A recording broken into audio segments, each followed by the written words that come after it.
L'artiste musicien Fernand Milondou, pour les intimes et les mélomanes Fernand Mabala, décédé le 4 août dernier en France, a été porté en terre ce 28 août au cimetière de Macampagne à Brazzaville. Peu avant son enterrement, le gouvernement de la République, les artistes musiciens, les sapeurs et les mélomanes de la musique congolaise lui ont rendu un hommage digne de son rang d'artiste à l'esplanade de la préfecture de Brazzaville.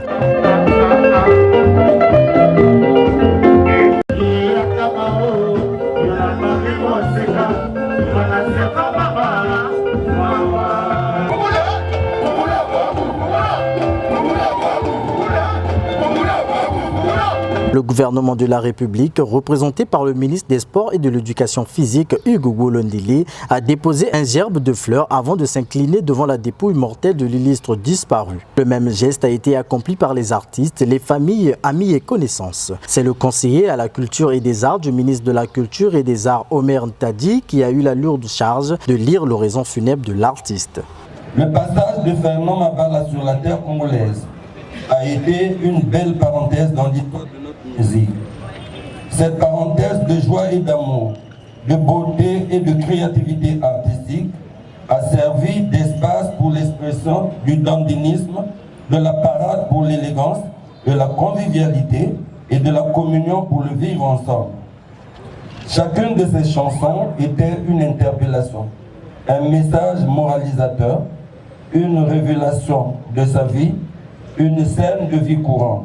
Dieu a donné, Dieu a repris. C'est sur ces mots qu'Exaucé Milondou, fille de Fernand Mabala, a rendu un hommage à son père avant de remercier le président de la République et son gouvernement.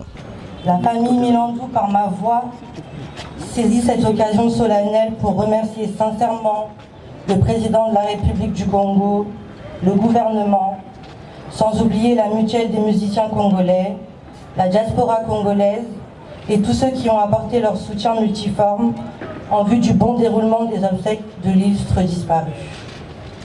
À vous tous ici présents, il n'y a pas de mots pour vous dire à quel point votre témoignage d'affection nous a touchés, car il est réconfortant de se sentir soutenu lorsqu'on traverse des moments douloureux. Je termine mes propos en disant que Dieu a donné, Dieu a repris, ainsi va la vie. Ceux qui l'ont connu n'ont pas tari de témoignages. Mon petit s'en est allé. Vous savez, lorsque vous perdez quelqu'un, ce n'est pas un honneur, c'est un malheur. C'est pourquoi ici nous sommes rassemblés pour déplorer son absence qui sera comme de toujours. L'artiste musicien est un grand train d'union entre les générations, entre les plus jeunes et les doyens. Et il nous lègue dans l'histoire de la musique congolaise une originalité, parce qu'il était très original. Il n'est pas tombé dans le coup de la tentation de l'imitation. Il a créé, il a produit son originalité et il a influencé une bonne génération des jeunes ici en Afrique, particulièrement chez nous au Congo et en France. Donc Fernand Mabala reste indéniablement une icône de notre musique. C'est une messe de requiem pour le repos de l'âme du grand Mumba Funeur qui a bouclé la cérémonie de l'un des leaders de la rumba congolaise.